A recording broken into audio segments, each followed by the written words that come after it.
নমস্কার দর্শক বন্ধুরা, বিয়ন্ড স্পোর্টসে স্বাগত। মোহামেডান স্পোর্টিং ক্লাব আগামী 16 তারিখ তাদের আরও একটি ডার্বি সামনে মুখোমুখি হবে ইস্টবেঙ্গলে। বর্তমানে অবস্থায় দুই দলের অবস্থায় কিন্তু খুব একটা ভালো নয়। লিগ টেবিলে ওঠার সম্ভাবনাও কিন্তু খুবই কম তাদের কাছে। তবে মোহামেডান স্পোর্টিংয়ের জানেন কোচ আন্দ্রে চেনিসভ কিছুদিন আগে দেশে ফিরে গেছিলেন।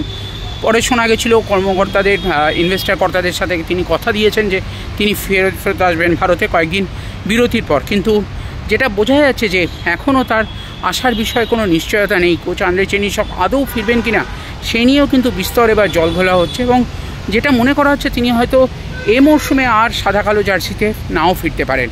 মোহামেডান স্পোর্টিংয়ের সামনে কিন্তু এখন আইএসএলে আর নতুন করে পাওয়ার কিছু নেই, তবে তাদের সামনে থাকছে সুপার কাপ। কিন্তু সেই সুপার কাপের আগেও এই ফুটবলারকে নিয়েই কি খেলা হবে, না নতুন ফুটবলার নেবে মোহামেডান স্পোর্টিং? এ বিষয়ে কি বললেন স্ট্রাচি ইনভেস্টার কর্তা রাহুল টোডি বা মোহামেডান স্পোর্টিং কর্তা কামারুদ্দিনরা, অবশ্যই শুনে নেব। এবং আরও একটা বড় ইনফো দিয়ে রাখি যে কাসিমভ, আপনারা দেখেছিলেন যে মোহামেডান স্পোর্টিং ভার্সেস মোহনবাগান ম্যাচে কাসিমভ একটা ট্যাকেল করেছিল টম অলড্রেডকে, এবং তার ফলে তাকে রেড কার্ড দেখানো হয়েছিল। এবং একটা ম্যাচের জন্য তখন তো এমনি রেড কার্ডের ফলে তিনি মিস করেছিলেন, কিন্তু এখন যেটা জানা যাচ্ছে আরও দুটো ম্যাচ কিন্তু কাসিমভ সাসপেন্ড থাকবেন। তার ওই টম অলড্রেডের ওপর তার যে একটা অ্যাটাক ছিল সেই কাজটার জন্য আরও দুটো ম্যাচ কিন্তু তিনি মাঠে নামতে পারবে না। তাই মোহামেডান স্পোর্টিংয়ের সামনে লড়াইটা কিন্তু আরও কঠিন হলো বলাই চলে। কি বললেন চলুন শুনে নেওয়া যাক কামারুদ্দিন দা এবং রাহুল চটি।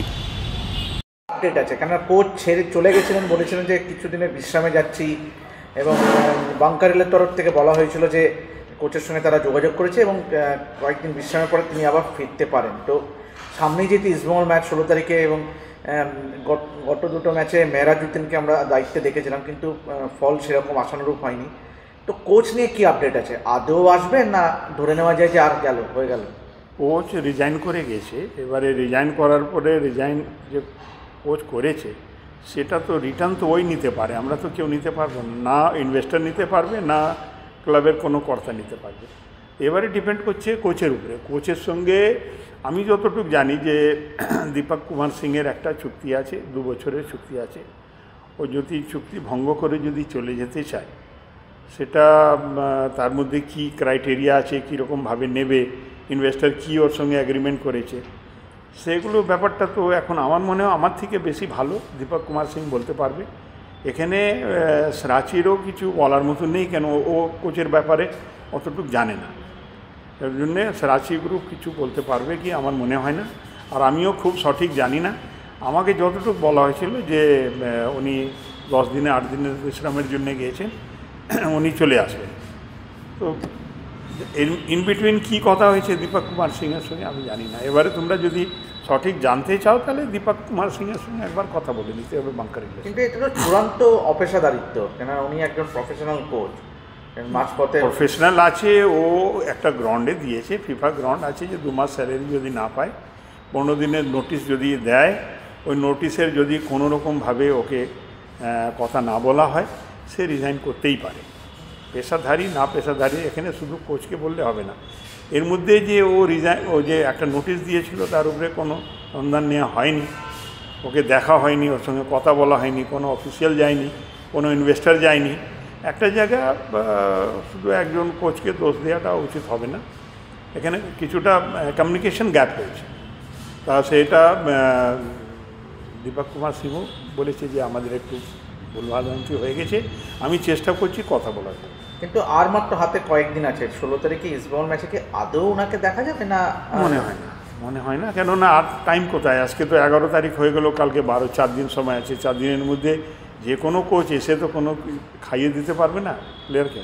প্লেয়ার যা নেয়ার আছে, যা করার আছে, যেরকমভাবে চলার আছে সেটা চলবে। এই বছর তো আমাদের আরও মানে খুব ভালো একটা যে কোনো ফলাফল আমরা করতে পারবো, তার জন্যে তো আমরা জানি না কী হবে। এটা তো 100-200% ডিপেন্ড করছে আমাদের প্লেয়ারের উপরে, যে প্লেয়াররা যদি 100% দেয়, কেন ওদেরও একটা সিজনের এন্ড, ওদের জন্যেও দরকার আছে যে আমরা যদি ভালো না খেলি তাহলে ভালো অন্য ক্লাবের জন্যে বা অন্য জায়গার জন্যে বা সেম ক্লাব ওকে অফার যে করবে বা কীভাবে করবে।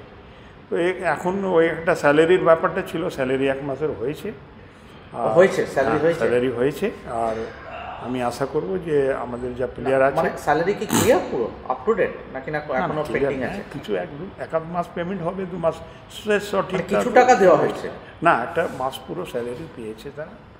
আর এখন একটা তো আমাদের মেন কি প্লেয়ার যে আছে ও সাসপেন্ড আছে, কতদিনের সাসপেন্ড হবে ওর, সে কাসিমো, উনিও একটা সমস্যা আছে।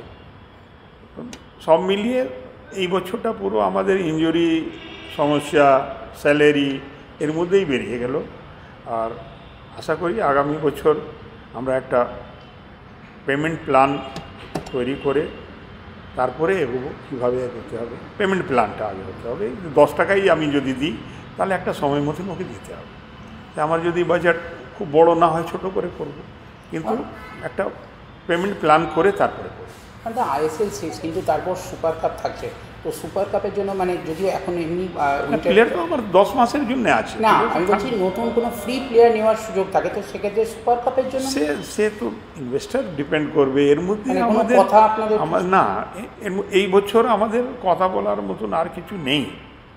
আগামী বছর যখন টিমটা আবার তৈরি হবে তখন আমরা বসে ঠিক করবো নিজেদের মধ্যে কীভাবে। অ্যাকচুয়ালি আমরাও ওয়েট করছি সুপার কাপের ডেটটা আসুক।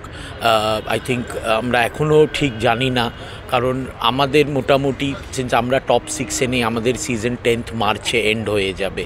সো আমরা AIFFকেও লিখেছি যে সুপার কাপে বললে, সো আমরা সুপার কাপের জন্য প্রস্তুতি রাখবো। আমরা অনেক ইয়াংস্টারদের চান্স দেব গোয়িং ফরওয়ার্ড, আর ন্যাচুরালি নেক্সট সিজনের জন্যে তৈরি হওয়াটাই মোহামেডানের এখন লক্ষ্য। সন্তোষ ট্রফি জয়ী 2 ফুটবলার, আপনার 3 ফুটবলার, হ্যাঁ, তো তাদের এখনো রেজিস্ট্রেশন প্রসেসটা সব শেষ, অল আর রেজিস্টার্ড, যাদের 31 জানুয়ারি লাস্ট ডেট ছিল। বাট দেখুন, ওরা একটা সন্তোষ ট্রফি খেলে এসেছে, ISL is a different ground, so ওদেরকেও একটু টাইম দিতে হবে এই লেভেলে ট্রেনিং করা, এই লেভেলের স্ট্রেংথ অ্যান্ড মেন্টাল কন্ডিশনিং করা। আমি যেটা এই মামলাগুলোতে we don't interfere, but they are happy with their progress. আমি তো চাইবো যে ওরা খুব তাড়াতাড়ি যেন 11-এ চান্স পায়, বাট এটা কোচ ডিসাইড করবে। ইয়াং টিম আছে এখন মোহামেডানের, যারাই আছে, নতুন ফরেনারও খুব ইয়াং, সেও একটা প্রুফ করার জন্যে নেমেছে। তো ঠিক আছে, we have to get ready for next season. Thank you.